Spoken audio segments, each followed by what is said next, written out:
ಸ್ಥಾನದಲ್ಲಿ ಕುಂತ ಈ ಒಂದು ಶಾಸಕರ ಇದ್ದಂಥ ಜಿಲ್ಲೆಯಲ್ಲಿ ನಮ್ಮ JDS ಪಕ್ಷದ ಯುವ ನಾಯಕರಾಗತಕ್ಕಂಥ ನಿಖಿಲ್ ಕುಮಾರಸ್ವಾಮಿ ಅವರು ಇಲ್ಲಿ ಬಂದು ರೈತರ ಪರಿಸ್ಥಿತಿ ಏನದ, ರೈತರ ಕಷ್ಟ ಏನದ, ಕೂಲಿ ಕಾರ್ಮಿಕರ ಕಷ್ಟ ಏನದ ಅಂತಕ್ಕಂಥ ವಿಚಾರವನ್ನು ತಿಳ್ಕೊಳ್ಳಕ್ಕೆ ನಮ್ಮೊಂದಿಗೆ ಬಂದಿದ್ದಾರೆ. ಅದಕ್ಕೆ ನಾವು ಯಾವತ್ತೂ ನಿಮ್ಮ ಜೊತೆ ಅವರಿಗೆ ಸುದ್ದಿ ಮಾಡಿಸ್ಬೇಕಾಗ್ಯದ. ನಿಮಗೆ ವಿನಂತಿ ಮಾಡ್ಬೋದು. ಇವತ್ತು ಏನು ಮುಂಗಾರು ಮಳೆ ಆಗಿ ಎಲ್ಲರೂ ಕೂಡ ಒಂದು ಸುಭಿಕ್ಷವಾಗಿ ಮುಂಗಾರನ್ನು ಎದುರು ನೋಡ್ತಕ್ಕಂಥ ಕಾಲ ಏನು ಈ ಭಾಗದಲ್ಲಿ ಬಿಜಾಪುರ ಮತ್ತು ಬಸವ ಕಲ್ಯಾಣ ಈ ಕಡೆ ಎಲ್ಲ ಕೂಡ ಇತ್ತು. ಖಂಡಿತ ಇವತ್ತು ರೈತರ ಗೋಳನ್ನು ನೋಡಿದ್ರೆ ಒಂದು ಕಡೆ ಕಳೆದ ವರ್ಷ ಅತಿವೃಷ್ಟಿಯಿಂದ ಅವ್ರ ಬೆಳೆ ಎಲ್ಲ ನಾಶ ಆಯಿತು.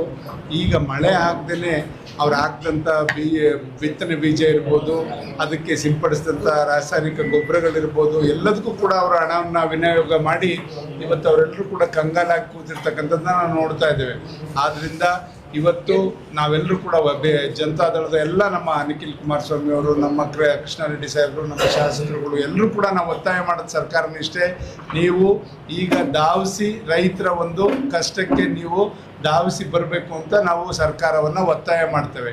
ಯಾವ ರೀತಿ ಬರ್ಬೋದು, ಅವ್ರಿರ್ತಕ್ಕಂಥ ಪರಿಸ್ಥಿತಿನ ಅವಲೋಕನ ಮಾಡಿ ನೀವು ಅವ್ರಿಗೆ ಬೆಂಬಲ ಬೆಲೆಯನ್ನು ಸೂಚನೆ ಮಾಡಬೇಕು. ಎಕರೆಗೆ 25,000 ರೂಪಾಯಿನ ನೀವು ಶೀಘ್ರವಾಗಿ ಘೋಷಣೆ ಮಾಡಬೇಕು ಅನ್ನೋದು ನಮ್ಮ ಒತ್ತಾಯ, ಮೊದಲನೇ ಒತ್ತಾಯ. ಅದ್ರ ಜೊತೆಯಲ್ಲಿ ನೀವು ಗೋಶಾಲೆಗಳನ್ನ ತೆರಿಬೇಕು ಅಂತಕ್ಕಂಥದ್ದು ಎರಡನೇ ಒತ್ತಾಯ. ಜೊತೆಗೆ ನಾವು ಹಿಂದೆ ಕೃಷ್ಣ ಬೈರೇಗೌಡರು ಕೃಷಿ ಸಚಿವರಾಗಿ ರೆವೆನ್ಯೂ ಸಚಿವರಾದಂಥ ಸಂದರ್ಭದಲ್ಲಿ ನಾವು ಅವ್ರಿಗೆ ಒತ್ತಾಯನೂ ಕೂಡ ಮಾಡಿದ್ವಿ. ಯಾವುದರಿಂದ ಒತ್ತಾಯ ಮಾಡಿದ್ವಿ ಅಂದರೆ, ಈ ಭಾಗದಲ್ಲಿ ನಾವು ಅತಿವೃಷ್ಟಿ ಆದಂಥ ಸಂದರ್ಭದಲ್ಲಿ ನಾವು ನಿಖಿಲ್ ಕುಮಾರಸ್ವಾಮಿ ಅವರು ನಮ್ಮ ಮುಖಂಡರುಗಳೆಲ್ಲ ಕೂಡ ಬಂದಾಗ ನಾವು ನೋಡಿದ್ವಿ. ಎಲ್ಲರೂ ಮಹಾರಾಷ್ಟ್ರದ ಮಳೆ ಜಾಸ್ತಿ ಬಂದಾಗೆಲ್ಲ ಇಲ್ಲೆಲ್ಲ ಫ್ಲಡ್ ಆಗ್ತಕ್ಕಂಥದ್ದನ್ನ ನಾವು ನೋಡ್ತಾ ಇದ್ದೀವಿ.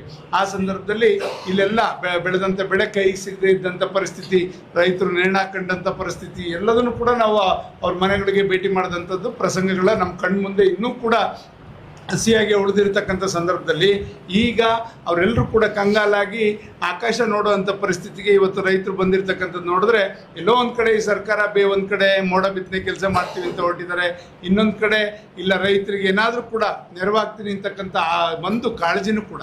ಯಾಕೆ ಇದನ್ನು ಹೇಳ್ತಾ ಇದ್ದೀನಿ ಅಂದರೆ, ಈಗಾಗಲೇ ಬಿತ್ತನೆ ಕಾರ್ಯ ರೈತರಿಗೆ ಸಂಕಷ್ಟ ಎದುರಾಗ್ತಾ ಇದೆ. ಕೃಷಿ ಸಚಿವರೇ ಇಲ್ಲ ರಾಜ್ಯದಲ್ಲಿ. 1 ತಿಂಗಳು ಮೇಲಾಯ್ತು ಈ ಸರ್ಕಾರ ಅಸ್ತಿತ್ವಕ್ಕೆ ಬಂದರೂ ಕೂಡ ಇನ್ನೂ ಕೂಡ ಇವರು ಸಮರ್ಪಕವಾಗಿ ಅಲ್ಲಿ ಆ ಸಚಿವಾಲಯನ ಕಾರ್ಯರೂಪಕ್ಕೆ ತರಲಿಕ್ಕೆ ಇವರು ಮುಂದಾಗ್ತಾ ಇಲ್ಲ. ಶಾಲೆಗಳು ಪ್ರಾರಂಭ ಆಗಿದೆ, ಶಿಕ್ಷಣ ಸಚಿವರಿಲ್ಲ.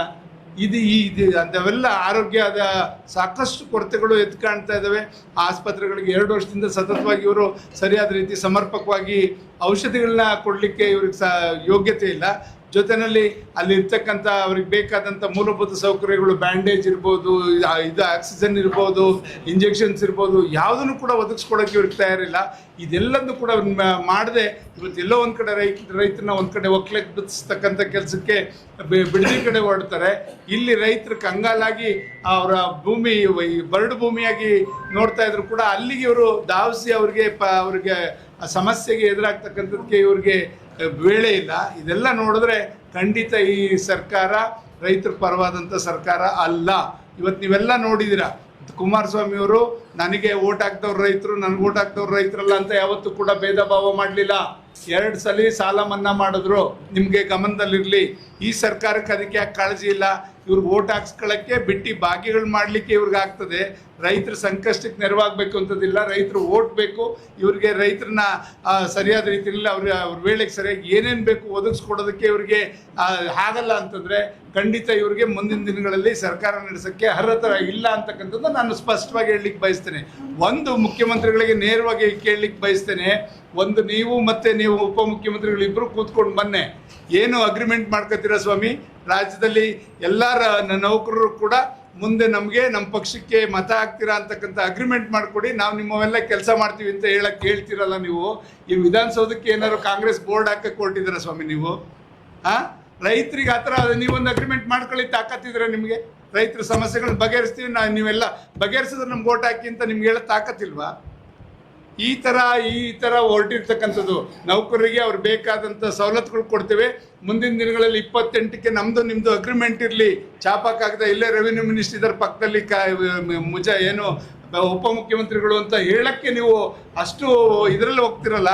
ರೈತರ ಬಗ್ಗೆ ನಿಮ್ಗೆ ಆ ಕಾಳಜಿ ಇಲ್ವಾ? ನಾವು ಒಂದು ಸನ್ಮಾನ್ಯ ಡಿ ಕೆ ಶಿವಕುಮಾರ್ ಅವ್ರನ್ನ ಎದುರು ನೋಡ್ತಾ ಇದ್ದೀವಿ.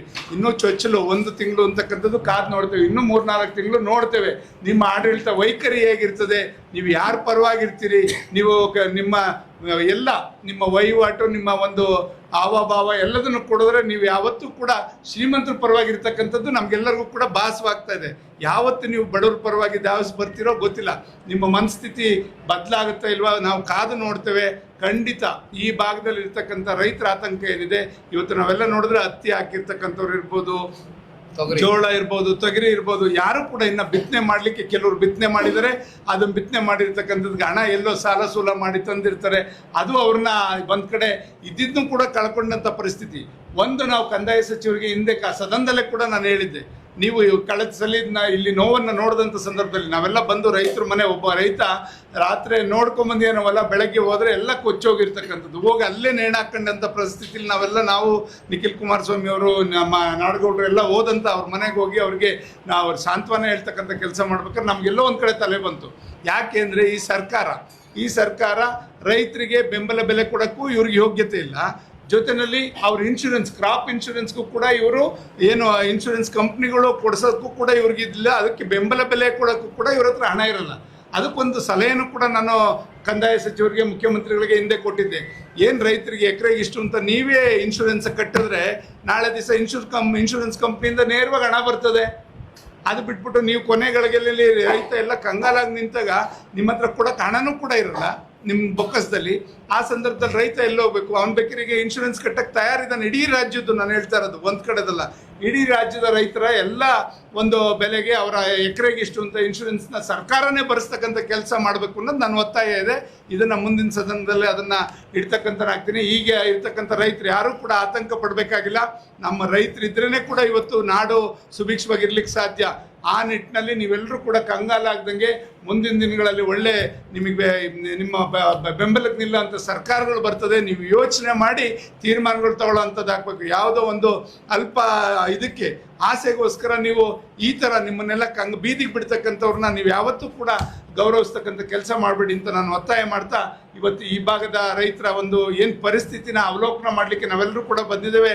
ಇವತ್ತು ದೇವೇಗೌಡರು ಕಲಿಸಿರ್ತಕ್ಕಂಥ ಪಾಠ ಅದೇ ನಮಗೆ.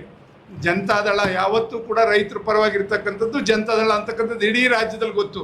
ಇವತ್ತು ಆ ನಿಟ್ಟಿನಲ್ಲಿ ನಾವೆಲ್ಲರೂ ಕೂಡ ಅವ್ರಿಗೆ ಬಂದಿರತಕ್ಕಂಥ ಕಷ್ಟದ ಪರಿಸ್ಥಿತಿನಲ್ಲಿ ನಾವೆಲ್ಲರೂ ಕೂಡ ಅವ್ರ ಬೆಂಬಲಕ್ಕೆ ನಿಲ್ತಕ್ಕಂಥದ್ದು ನಮ್ಮ ಕರ್ತವ್ಯ. ನಾವು ಆ ರೀತಿಯಲ್ಲಿ ರೈತರಿಗೆ ಏನೇ ಸಮಸ್ಯೆ ಬರಲಿ, ಇವು ಮಾವಿನ ಬೆಳೆ ಇರ್ಬೋದು, ದೇವೇಗೌಡರು ಹೋಗಿ ಲಾಲ್ಬಾಗಲ್ಲಿ ಹೋಗಿ ನೋಡ್ಕೊಂಬಂದು ಆ ಪರಿಸ್ಥಿತಿನ ಅವಲೋಕನ ಮಾಡಿ ಪ್ರಧಾನಮಂತ್ರಿಗಳಿಗೆ ಪತ್ರ ಬರೀತಾರೆ ಅಂದರೆ ಈ ವಯಸ್ಸಲ್ಲೂ ನೀವು ಆಲೋಚನೆ ಮಾಡಬೇಕಾಗ್ತದೆ. ಇವತ್ತು ನಮ್ಮನ್ನೆಲ್ಲ ಕುಮಾರಸ್ವಾಮಿ ಅವರು ಹೋಗಿ ಅಲ್ಲೇನಿದೆ ಪರಿಸ್ಥಿತಿ ನೋಡಿ ಅಂತ ನಮ್ಮೆಲ್ಲರನ್ನು ಕೂಡ ಕಳಿಸಿದ್ದಾರೆ. ಖಂಡಿತ ಇದನ್ನು ಅವರು ಕೂಡ ಕೇಂದ್ರದಲ್ಲಿ ಮಾತಾಡಿ ಅವರು ಬೆಂಬಲಕ್ಕೆ ನಿಲ್ಲೋದಕ್ಕೆ ಅವ್ರು ತಯಾರಿದ್ದಾರೆ ಅಂತಕ್ಕಂಥದ್ದನ್ನ ಈ ಸಂದರ್ಭದಲ್ಲಿ ಹೇಳ್ತಾ, ಇವತ್ತು ರೈತರಿಗೆ ನಾವೆಲ್ಲರೂ ಕೂಡ ಆತ್ಮಸ್ಥೈರ್ಯವನ್ನು ತುಂಬುವಂಥ ಕೆಲಸ ಇವತ್ತು ಜನತಾದಳ ನಿಮ್ಮ ಜೊತೆ ಯಾವತ್ತೂ ಕೂಡ ಇದೆ. ನಿಮ್ಮ ಕಷ್ಟ ಬಂದಂಥ ಸಂದರ್ಭದಲ್ಲಿ ನಾವು ಸದನದ ಒಳಗೆ ಆಗ್ಬೋದು, ಹೊರಗೆ ಆಗ್ಬೋದು, ಕೇಂದ್ರದಲ್ಲಾಗ್ಬೋದು, ನಾವು ಒತ್ತಾಯ ಮಾಡಿ ನಿಮ್ಮ ಪರವಾಗಿ ಆದಂಥ ಅನ್ಯಾಯಕ್ಕೆ ನ್ಯಾಯ ಕೊಡಿಸ್ಲಿಕ್ಕೆ ನಾವೆಲ್ಲರೂ ಇದ್ದೇವೆ ಅಂತ ಈ ಸಂದರ್ಭದಲ್ಲಿ ಹೇಳಲಿಕ್ಕೆ ಬಯಸ್ತೇನೆ.